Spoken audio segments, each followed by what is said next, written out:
할렐루야. 하나님의 변함없는 사랑이 우리 모든 믿음의 가족들 가운데 충만히 임하시기를 축복합니다.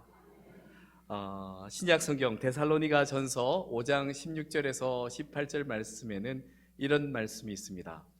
항상 기뻐하라, 쉬지 말고 기도하라, 범사에 감사하라 하셨습니다. 이 말씀에서 강조되고 있는 것은 항상 쉬지 말고 범사에 모든 일에 그렇게 하라라는 것이 강조되고 있습니다. 그저 때때로 기뻐하고 기도하며 감사하는 것이 아니라 모든 순간 모든 장소에서 기뻐하고 기도하며 또 모든 일에 특별히 감사하라 말씀하십니다. 그런데 세상에서는 일반적으로 감사할 일이 실제로 일어났을 때나 감사합니다. 모든 일에 다 감사해 하지는 않습니다. 억울한 일에는 화를 냅니다. 정말 절망과 같은 그런 상황을 만나게 될 때는 낙심합니다. 힘들고 어려운 일에는 불평하기도 하고 힘들어합니다. 하지만 하나님께서는 모든 일에 감사하라 하십니다. 다시 말해서 억울한 일이 있을 때에도 감사하고 절망 앞에서도 감사하며 힘들고 어려운 일을 만날 때에도 감사하라 하십니다. 사랑하는 성도 여러분, 우리가 어떻게 인생에서 겪게 되는 모든 일들에 이렇게 다 감사할 수 있겠습니까? 혹시 이 성경 말씀이 단지 특별한 몇 사람에게만 해당되는 그런 말씀은 아니겠습니까?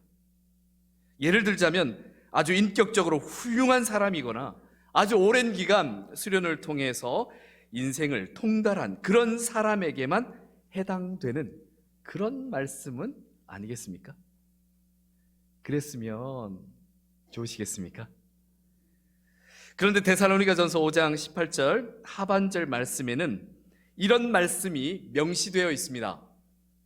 이것이 그리스도 예수 안에서 너희를 향하신 하나님의 뜻이니라. 아멘. 항상 기뻐하며 쉬지 말고 기도하며 범사에 감사하는 것이 그리스도 예수 안에 있는 우리, 즉 성도들 모두를 향하신 하나님의 뜻이라고 하십니다. 그렇기 때문에 이 말씀은 특정 몇 사람에게만 해당되는 말씀이 아니라 우리 모두에게 해당되는 말씀일 뿐만 아니라 하나님의 뜻이기 때문에 우리 모두가 반드시 지켜야 할 말씀입니다. 그런데 아무리 생각해도 정말 쉽지 않습니다. 모든 일에 감사한다는 것이 과연 인간으로서 할 수 있는 일일까 하는 의문이 자꾸 듭니다. 그렇다면 하나님께서는 왜 우리에게 우리가 감히 지킬 수도 없는 이런 말씀을 주신 것이겠습니까? 그런데 사랑하는 성도 여러분, 우리가 방금 한 것과 같은 질문은 그 질문 자체가 틀렸습니다. 방금 한 질문은 근본적인 것에서부터 잘못되었기 때문입니다. 그렇다면 하나님께서 왜 우리에게 지킬 수도 없는 말씀을 주셨는가라는 질문이 뭐가 잘못된 것이겠습니까? 그 이유는 하나님께서는 하나님의 백성들에게 지키지도 못할 말씀을 주신 적이 없기 때문입니다. 그래서 우리는 하나님께서 왜 우리에게 지킬 수도 없는 말씀을 주셨는가를 물어야 하는 것이 아니라 어떻게 이 말씀을 우리가 지킬 것인가를 물어야 하는 것입니다. 질문이 옳아야 올바른 답을 얻을 수가 있습니다.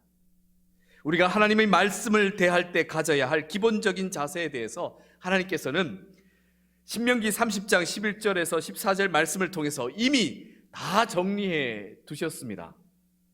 내가 오늘 내게 명령한 이 명령은 내게 어려운 것도 아니요 먼 것도 아니라 하늘에 있는 것이 아니니 너희가 이르기를 누가 우리를 위하여 하늘에 올라가 그 명령을 우리에게 가지고 와서 우리에게 들려 행하게 하랴 할 것이 아니요 이것이 바다 밖에 있는 것이 아니니 내가 이르기를 누가 우리를 위하여 바다를 건너가서 그 명령을 우리에게로 가지고 와서 우리에게 들려 행하게 하랴 할 것도 아니라 오직 그 말씀이 내게 매우 가까워서 내 입에 있으며 내 마음에 있은즉 내가 이를 행할 수 있느니라.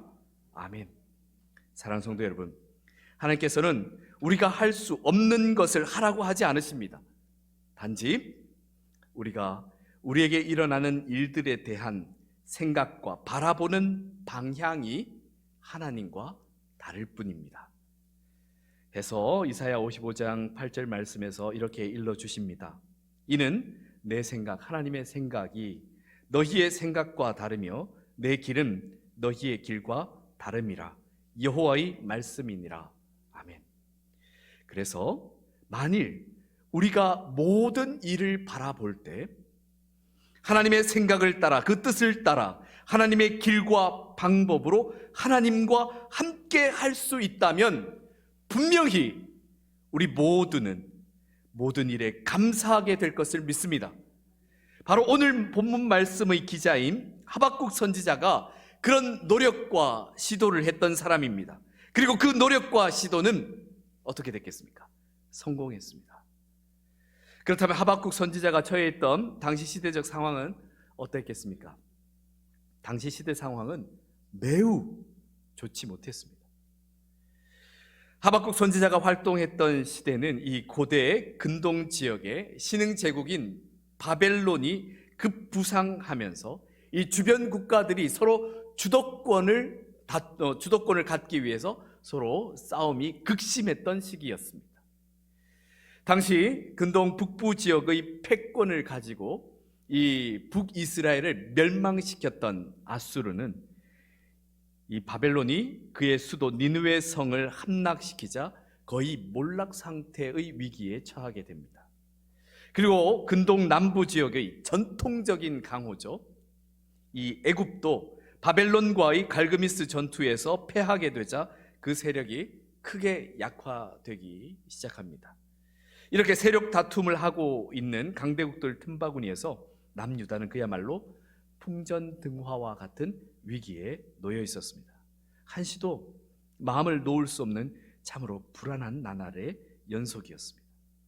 이러한 상황에서 남유다에서 그래도 그나마 마지막 희망을 걸어볼 왕이었던 요시야 왕마저도 죽게 됩니다. 요시야 왕은 새로운 강자로 급부상하고 있던 이 바벨론을 저지해야겠다, 이 확장을 막아야겠다라는 판단과 생각에 그를 막을 수 있는 이 아수르 세력을 도와줘야겠다는 판단을 했습니다. 잘못된 판단이었죠. 미스였죠. 그래서 이 아수르를 공격하기 위해서 애굽 왕 바론드고가 올라오는 그 길을 저지하다가, 아수르를 도와주기 위해서 저지하다가 무깃도 전투에서 그만 전사하고 맙니다. 그러자 남유다의 위세는 급격하게 추락하기 시작합니다. 그렇게 요시야 왕이 전사한 애굽과의 전쟁 이후에 남유다는 애굽의 세력하에 들어가게 됩니다. 그래서 애굽 왕에 의해서 임의로 왕이 바뀌는 수모까지 당해야 했습니다. 전사한 요시야 왕을 대신해서 유다의 왕으로 세워진 그의 아들 여호아하스를 애굽 왕 바론느고는 그를 폐위시킵니다. 그리고 자신의 꼭두각시로 여호아하스의 형제 엘리야김을 세우는데요, 그의 이름을 여호야김으로 개명하여서 유다 왕으로 세워놓습니다. 그러나 남유다에 대한 이 애굽의 영향력도 그리 오래 가지 못했습니다. 갈그미스에서 애굽 군대를 대파한 바벨론 제국이 곧 남유다를 침공했기 때문입니다. 바벨론 제국은 남유다를 침공해서 애굽의 바론느고가 세운 여호야김을 쇠사슬로 결박해서 바벨론으로 붙잡아 갑니다. 이때 더불어 함께 잡혀갔던 남유다의 귀족들과 그리고 뛰어난 인재들이 있었습니다. 대거포로로 잡혀갔습니다. 그 중에 우리가 잘 아는 인물도 있습니다. 다니엘과 세 친구들이 바로 그때 붙잡혀 갔습니다. 바로 이 사건이 제1차 바벨론 침공과 제1차 바벨론 포로 사건이었습니다. 국제 정세와 정치 상황이 이러하다 보니 당연히 나라 안의 삶도 최악이었습니다. 한마디로 불의와 포악이 가득하고 공의와 정의가 사라진 시대였습니다. 하박국 선지자가 이 시대 상황을 하박국서 1장에서 이렇게 서술하고 있습니다. 죄악과 폐역, 겁탈과 강포, 변론과 분쟁이 가득하며 악인이 의인을 에워싸고 율법이 해이해지고 정의가 사라지고 정의가 굽게 행하여지는 시대라고 이렇게 표현하고 있습니다. 참으로 나라의 안과 밖이 혼란한 위기의 시대였습니다. 절망이 남유다의 목전에 이른 최악의 시대였습니다. 말 그대로 시대적 상황은 암울했으며 희망이라고는 찾아볼 수 없었습니다. 오늘 본문 말씀이 바로 이러한 상황 속에서 하나님께 드려지는 찬양입니다. 그런데 오늘 본문 말씀의 찬양을 잘 보시면 어떻습니까? 아주 힘차고 아주 희망이 넘칩니다. 도대체 하박국 선지자는 이러한 멸망의 위기가 코앞에 와 있는 상황에서 어떻게 기뻐하고 어떻게 감사할 수 있었던 것이겠습니까? 물론 처음에는 하박국 선지자도 하나님께 항의하며 질문했습니다. 그래서 이 시대 상황 가운데서 하박국 선지자는 하나님께 두 가지 질문을 하게 되는데요. 첫 번째 질문은, 하나님은 왜 불법과 불의를 행하는 자들을 그대로 두고 보십니까? 놓아두십니까? 왜 그들에게 핍박당하는 자들을 구원하지 않으십니까? 라고 항의하면서 질문했습니다. 그러자 하박국의 이 질문에 하나님께서 답해 주셨습니다. 하나님께서는 반드시 심판할 것이라는 말씀과 함께 그 방법까지도 말씀해 주셨습니다. 갈대아 사람을 일으켜 부패하고 타락한 예루살렘을 심판할 것이라고 말입니다. 갈대아 사람은 바로 신흥 강국인 바벨론 제국을 의미합니다. 그런데 이 바벨론 제국은 아주 사납고 무서운 나라였습니다. 그들은 자비 없이 강포를 행하며 모든 성을 점령해 가고 있었습니다. 그들은 자기의 힘을 우상으로 섬기는 또 다른 악한 사람들이었습니다. 그래서 하박국 선지자는 다시 항의하며 하나님께 두 번째 질문을 하게 됩니다. 왜 더 악한 이들을 들어서 심판하십니까? 악인이 자기보다 의로운 사람을 치는 것이 옳은 것입니까? 라는 질문을 했습니다. 그러자 역시 하박국 선지자의 이 질문에 하나님께서 답해 주셨습니다. 마음이 교만하고 정직하지 못한 자들은 스스로 멸망하게 될 것이라 고 말입니다. 이 말씀은 바벨론이 하나님의 심판 도구로서 남유다를 심판하는 데 사용되겠지만 그들도 그들의 죄로 인하여 하나님의 심판을 받게 될 것임을 말씀한 것입니다. 하박국 선지자가 하나님으로부터 이런 답변을 들었을 때 처음에는 창자가 흔들리고 입이 떨릴 정도로 몸을 주체할 수 없을 만큼 너무 두렵고 괴로웠습니다. 오늘 본문 16절 말씀입니다. 내가 들었으므로 내 창자가 흔들렸고 그 목소리로 말미암아 내 입술이 떨렸도다. 무리가 우리를 치러 올라오는 환난 날을 내가 기다림으로 썩이는 것이 내 뼈에 들어왔으며 내 몸은 내 처소에서 떨리는도다. 그리고 곧 그와 남유다가 처하게 될 그 상태를 하박국 선지자는 이 상징적으로 이렇게 기술하고 있습니다. 무화과 나무가 무성하지 못하며 포도나무에 열매가 없으며 감람나무에 소출이 없으며 밭에 먹을 것이 없으며 우리의 양이 없으며 외양간에 송아지가 없는 상태를 표현하고 있습니다. 무화과 나무와 포도나무와 감람나무는 이 팔레스타인 지역에서 아주 가장 중요한 열매를 맺는 나무들입니다. 무엇보다도 가장 흔한 나무들이었습니다. 그런데 이런 나무들조차도 무성하지 못하고 열매도 소출도 없다는 것은 그야말로 절망적인 상황에 이르렀다는 것을 의미합니다. 한마디로 먹을 것도 마실 것도 아무것도 없게 된 상태를 의미합니다. 특별히 이들 나무에서 난 소출들은 그저 이 식용으로만 쓰는 것이 아니라 치료제로 또 쓰이고 또 여호와 앞에 제사 드릴 때도 쓰이고 그리고 또한 여러 잔치 자리에도 쓰일 만큼 여러 곳에 쓰여야 했는데, 그런데 이들 식물이 다 말라 비틀어져 아무 결실도 없다는 것은 현실적으로 절망 외에 그 무엇도 생각할 수 없는 아주 처참한 지경에 처하게 되었다는 것을 아주 생생하게 표현하고 있는 것입니다. 게다가 양이나 소는 이스라엘 백성의 생업인 유목 생활과 농경 생활을 위한 가장 필수적인 요소들이라 할 수 있습니다. 그런데 이런 가축들이 단 한 마리도 존재하지 않는다는 것은 앞선 무화과, 포도, 감람나무의 소출이 없는 것에 고통이 더 가중되면서 이제는 희망이라고는 도저히 찾아볼 수 없는 절망, 오직 절망만이 존재하는 상황이라는 것을 의미하고 있습니다. 그래서 역사 연구가들은 이런 상태를 이렇게 설명합니다. 사회가 완전히 붕괴되어 식생활, 종교, 의료, 농사, 의식주의 기본적인 것 등 모든 삶의 부분이 피폐하게 되어 더 이상 생존 자체가 불가능한 상태에 이르게 됨을 나타낸 것이라고 이렇게 설명하고 있습니다. 사랑하는 성도 여러분, 그런데 하박국 선지자는 이런 최악의 상황에 처한 상황을 보면서도 도저히 이런 상황에 처한 사람이라고는 볼 수 없을 정도의 아주 놀라운 그런 고백을 하고 있습니다. 비록 무화과 나무가 무성하지 못하며 포도나무에 열매가 없으며 감람나무에 소출이 없으며 밭에 먹을 것이 없으며 우리의 양이 없으며 외양간에 소가 없을지라도 나는 여호와로 말미암아 즐거워하며 나의 구원의 하나님으로 말미암아 기뻐하리로다. 아멘. 하박국 선지자는 당시에 기본적으로 사람이 살아가며 그 사회가 유지되기 위해 필요한 그 당시에 포도나무와 같은 유실수의 열매나 가축들이 더 이상 없을 것이라는 절망적 상황을 사실 있는 그대로 그 현실을 직시하면서도 그럼에도 불구하고 하나님을 찬양하며 즐거워할 것이라는 고백적인 선포를 하고 있습니다. 하박국 선지자가 이렇게 고백할 수 있었던 것은 무슨 이유이겠습니까? 하박국 선지자가 아주 중요한 것을 깨닫게 되었습니다. 당시 생존을 위해 반드시 필요한 것들이라고 생각했던 것들, 포도나무, 무화과나무, 감람나무 등에 맺는 열매와 논밭의 곡식과 우리의 양과 외양간의 소, 이렇게 눈에 보이는 것들이라고 생각했습니다. 하지만 이것이 다 있다고 해서 인생의 근본적인 문제가 해결되는 것은 아니라는 것을 깨닫게 되었습니다. 결국 남유다가 이러한 것들이 없어서 멸망하게 된 것이 아니라는 사실을 그 현실 앞에서 깨닫게 된 겁니다.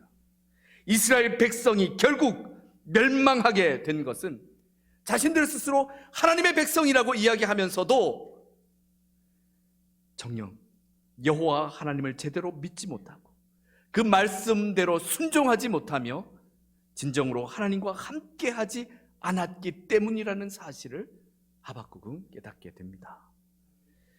그래서 하박국 선지자는 정말 중요한 것은 이 모든 것을 주관하시는 여호와 하나님이시구나 라는 것을 고백합니다. 하박국 선지자는 하나님이야말로 모든 문제와 어떤 역경에서도 우리를 근본적으로 구해내실 수 있는 능력을 가지신 참된 문제의 해결자이심을 깨닫고 고백하게 됩니다. 사랑하는 성도 여러분, 우리가 믿는 하나님은 온 세상 만물을 지으신 창조주이십니다. 어느 때나 어느 곳에나 모든 일 가운데 계십니다.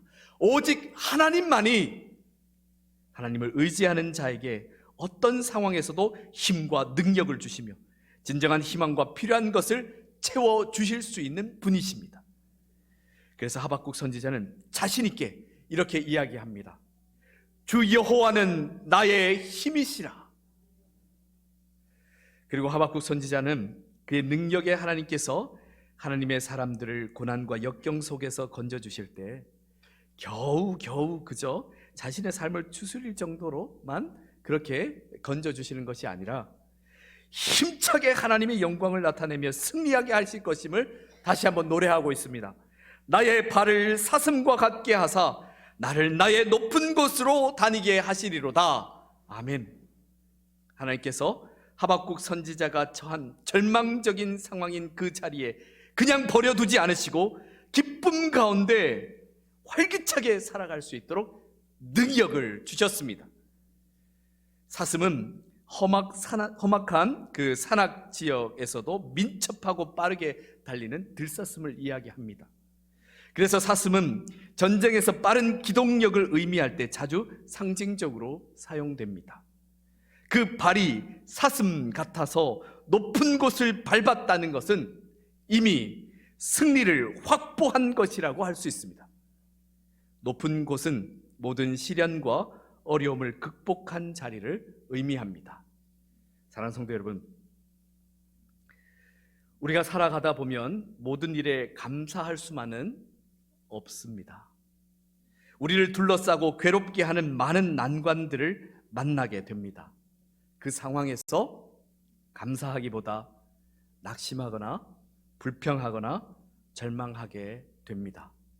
그러나 이 모든 시련과 어려움에도 불구하고 성도가 승리를 확신할 수 있는 것은 우리가 직면한 그 모든 문제들보다 훨씬 더 크신 하나님께서 그 시련과 어려움을 능히 이겨낼 수 있는 넘치는 은혜와 축복을 믿고 구하는 자에게 베풀어 주시며 우리와 함께 하실 것을 믿기 때문입니다.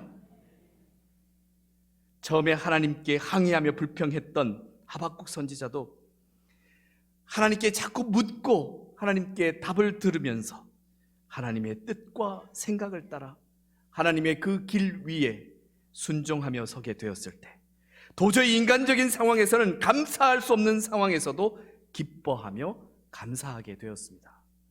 사랑하는 성도 여러분, 하박국 선지자의 이 고백은 지금도 가능합니다. 하박국 선지자가 깨닫고 고백했던 그 전능하신 여호와 하나님께서 지금도 살아계시고 우리 곁에서 역사하고 계시기 때문입니다. 그러니 사랑하는 성도 여러분, 어떤 절망적인 상황을 만났다 하더라도 가장 먼저 모든 구원의 근원 되시는 하나님께 기도하시기 바랍니다.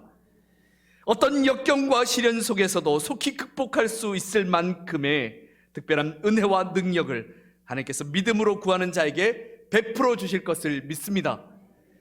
오늘 본문 말씀의 상황처럼 하박국 선지자의 현실은 비록 암울했지만 하나님의 도우심과 축복으로 말미암아 궁극적으로 승리의 자리에 굳게 서게 될 것임을 하박국 선지자는 확신하고 있습니다. 그렇습니다.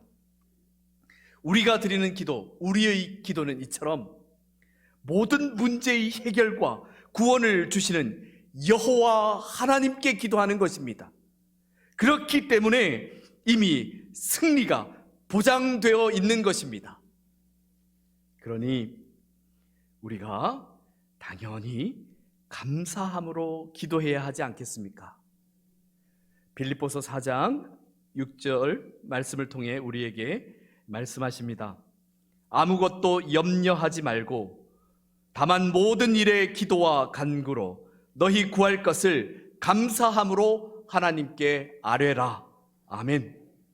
주님께서 사랑하신 성도 여러분, 우리가 최악의 상황에서도 하나님의 생각과 그 뜻을 따라가며 하나님의 길 위에 순종하며 구원의 확신을 가지고 감사함으로 기도할 수 있다면 반드시 모든 일을 극복해낼 것을 믿습니다. 하나님께서 우리와 함께 하실 때 기억하십시오. 우리에게 일어날 모든 일의 결론은 반드시 뭐라고요? 해피엔딩입니다. 말씀을 시작하면서 우리가 올바른 질문을 해야 올바른 답을 얻을 수 있다는 말씀을 전했습니다. 하나님의 말씀을 어떻게 지킬 수 있을 것인가를 질문했습니다. 즉 모든 일에 감사라는 하나님의 말씀은 결국 우리와 함께 하시는 여호와 하나님을 진실로 깨닫고 믿을 때 우리의 힘이 아닌 하나님의 힘으로 지켜낼 수 있는 것입니다. 그러니 우리의 기도를 들으시는 하나님께 매일의 삶 속에서 감사함으로 기도하며 이미 보장된 승리를 미리 여러분의 삶 속에서 선포하며 살아가시길 축복합니다. 함께 기도드리겠습니다. 우리의 힘과 구원과 기쁨이 되시는 하나님, 이 세상에는 많은 감사의 이유들이 존재합니다. 그러나 이는 모두 잠깐 있다가 사라져버리는 것들입니다. 하지만 오직 여호와 하나님만은 영원전부터 영원까지 항상 함께 계십니다.